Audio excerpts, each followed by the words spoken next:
Focupers celebra o Lorong Mundial Direito Labarik, hamotu ko labarik vítima, não vítima nenhuma. Celebração Lorong Mundial Direito Labarik ne realiza a Focupers Farol Dili, segunda-feira, Lorong Granolo Singira, fula novembro, tinangri Rua Nolore Singrua.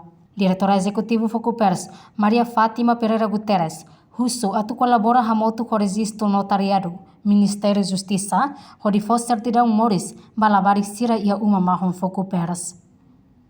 Labarik barak makto in loron sirau ia identidade lolos, no sirau ketan siranya cidadania. Atu are atak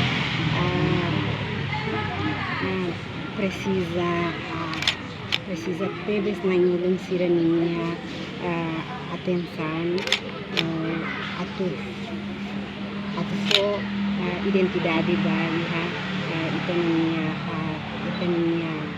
futuro nasamanya tambah saya pagkasira hatuna kata quase labarik sira barak na to momento dane sira sidau kiha sira ni identidade lolos namos retan sira ni cidadania então o objetivo da ohime ani masusu colabora ho registro notariado do Ministério da Justiça.